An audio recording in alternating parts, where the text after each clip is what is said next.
Alhamdulillah, segala puji-pujian bagi Allah Subhanahu wa taala kerana pada malam yang berbahagia ini kita dikumpulkannya sekali lagi untuk bersama-sama memeriahkan rumah Allah dan seterusnya menyambung pelajaran kitab Ihya Ulumuddin.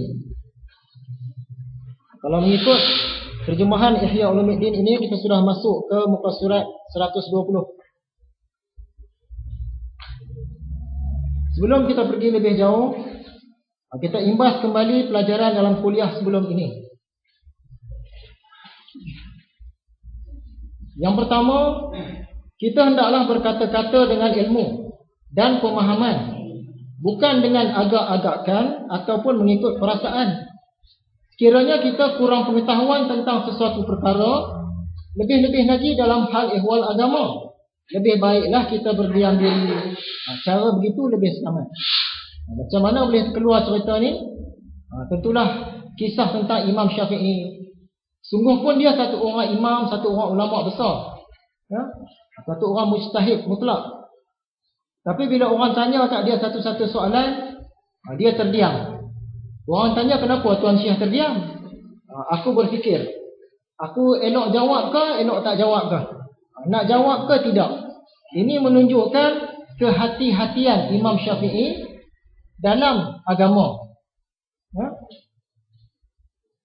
Begitu juga dengan guru kepada Imam Syafi'i, iaitu Imam Malik. Orang tanya kepada dia 48 soalan. Dalam 48 soalan itu 32 soalan dia jawab saya tak tahu.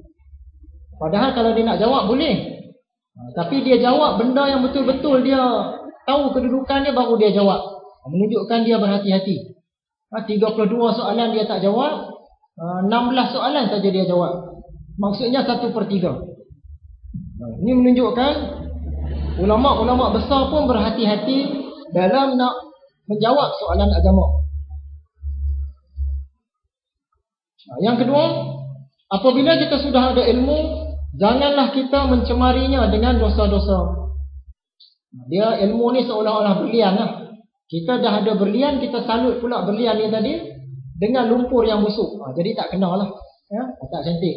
Dah ada ilmu, khususnya ilmu agama, jagalah diri, jangan buat dosa. Yang ketiga, ramai orang mengaku mencintai Tuhan, tetapi amal hati dan amal zahir, perbuatan dalaman dan perbuatan luaran dia, kita tengok jelas-jelas menunjukkan dia mencintai dunia, bukan dia mencintai Tuhan.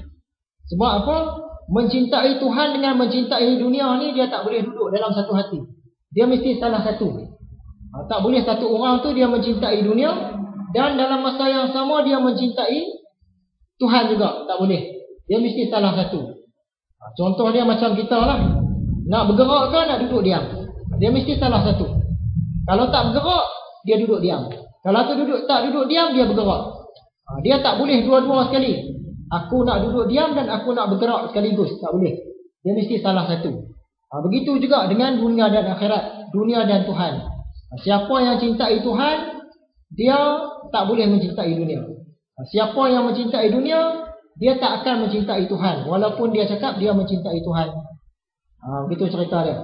Jadi macam mana nak cintai dunia ni? Tak boleh. Tak mengapa. Nak cintai dunia tak boleh, tapi ambillah dunia. Jangan cinta saja. Ambil dunia, cintai Tuhan. Ambil dunia, cintai akhirat. Macam tu cara dia. Dan salah satu tanda Imam Syafi'i ini seorang yang tidak mencintai dunia, satu ketika di tangan dia ada 10,000 dirham. Banyaklah, satu jumlah duit yang banyak. Tapi dia bagi duit kepada orang lain.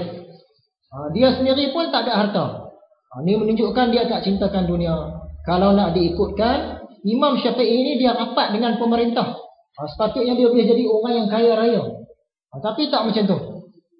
Dia tak bina kekayaan berdasarkan kedudukan dia, berdasarkan ilmu dia. Dia kekal orang biasa juga, tak kaya. Kalau nak kaya boleh, tapi dia tak cari kekayaan dengan cara menjual ilmu dia. Seterusnya, kita hendaklah membiasakan diri kita berkorban wang dan harta pada jalan Allah. Maksudnya untuk jalan agama lah. Kita ada harta sikit, ada duit sikit, ada gaji sikit, kita keluarlah sikit untuk agama. Tetapi janganlah sampai kita sengaja mencari hidup yang dalam kesempitan. Asal ada harta, ada duit saja, keluar semua. Asal dapat gaji saja, keluar semua duit. Kenapa ni? Ni untuk berjuang pada jalan Allah. Nak tiru Sayyidina Abu Bakar, nak tiru Sayyidina Umar. Dia tak boleh. Sebab kita orang biasa, tak sampai ke tahap itu. Sungguh pun kita nak berkorban untuk agama, tapi dia berpada-pada. Sebagaimana yang kita beritahu hari itu, tokoh-tokoh, wali-wali Allah, ulama-ulama besar, dia kalau tak ada duit pun, ke mana-mana dia pergi pun, insya-Allah ada makan dia, ada tempat tidur dia, orang sambut. Kalau dia datang ke kampung kita tak ada duit pun, kita akan sambut dia, kita akan jemput dia makan ke rumah kita. Tapi kalau kita dah habis duit, siapa nak jemput kita? Kita bukan tokoh, kita bukan wali Allah, kita bukan ulama. Siapa pun tak peduli kat kita. Jadi nak berkorban pada jalan Allah memanglah digalakkan, cuma berpada-pada. Jangan asal ada harta buat keluar semua. Konon nak tiru Sayyidina Abu Bakar, tak kena cara. Seterusnya, daripada kuliah yang lepas, bacalah Al-Quran setiap hari. Dan yang penting lagi, bacalah juga tafsir ataupun terjemahannya, supaya kita tak jadi macam burung kakak tua saja. Kita duk baca Quran tapi tak tahu cerita. Jadi saya pesan hari itu, kalau ada duit lebih sikit, beli tafsir Quran. Tak boleh yang besar, yang kecil, terjemahan. Yang kecil tu rasa RM25. Cantik. Ya? Dapat duit sikit, beli. Kita baca Quran, baca terjemahan dia. Barulah kita faham cerita di dalam dia. Kalau tidak, kita cuma melagukan sajalah. Kita tak tahu cerita. Rugilah di situ.